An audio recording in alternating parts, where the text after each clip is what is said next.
For Roberto Morris. I'm his assistant, and I oversee his projects for him abroad, museums, public sculptures, galleries.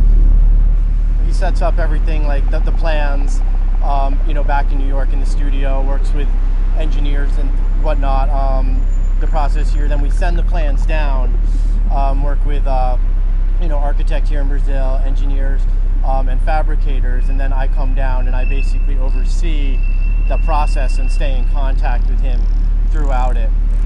Well, when we were first approached to do the project, we were sent a booklet with, a bunch of different locations all over Rio. And then I came down to do a site visit where I was taken around for about 3-4 days, just seeing site after site after site, knowing that he was interested in doing a geometric labyrinth, meaning like using the triangle format. It was the idea kind of to put it into a more urban environment made sense. So we really kind of started focusing more on that instead of sites that really dealt more with the landscape, such as the beach or, Sugarloaf.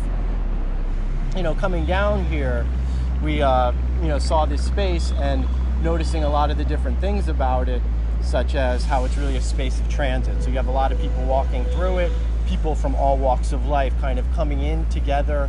The architecture is really amazing. You have the library, you have municipal buildings, and you also have the theater there. So there's a wide range of things that just happen to go on here. He also always has an idea of like what scale we were looking at. He was looking at somewhere in between 11.5 to 12.5 meters, meaning on the walls. So we needed a space that could also accommodate that. So this space was perfect for that as well. It's also important that it doesn't really get in everybody's way to act as a barrier for their everyday life, so it can kind of be lived with. This is the first glass labyrinth. The first labyrinth he made was of plywood. He's used marble. Then he's also used recently chain link fence a few years ago. And he's been wanting to, try to make one of glass. So this was a great opportunity to do so. One of the really nice things about glass is, as I say, it does have that really nice reflective quality. Also, you get this kind of filter, because you have one piece of glass here and then your next piece of glass here and your next piece of glass here, and it starts to create a little bit of a disorientation of space. The whole kind of idea of a labyrinth is, you walk through it, and so you're experiencing the space you're in. But by adding this transparency, you're not only experiencing that small space that you're in with your body, you're experiencing the whole space that labyrinth is in. So it really adds a nice element to the whole progression of movement. You have your exterior viewers, and then you also have your interior viewers that actually do experience the piece by walking through it. You can really experience in either way.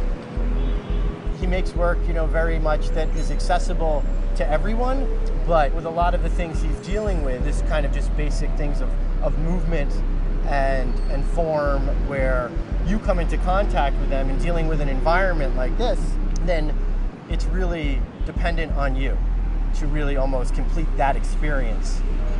And one of the important things, especially a public piece, is executing the concept, but also making it safe. Especially one that people are actually coming into direct physical contact with. So we start out with galvanized steel frame, and we have special clamps manufactured. Then, the glass is put into the clamps.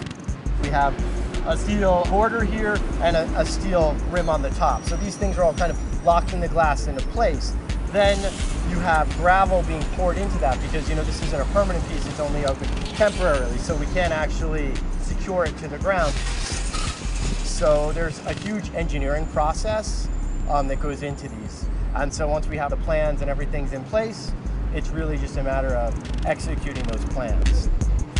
I'm looking forward to see how people interact with it, and I really think the best way to really experience and to understand the piece is to experience it for yourself and to walk through it.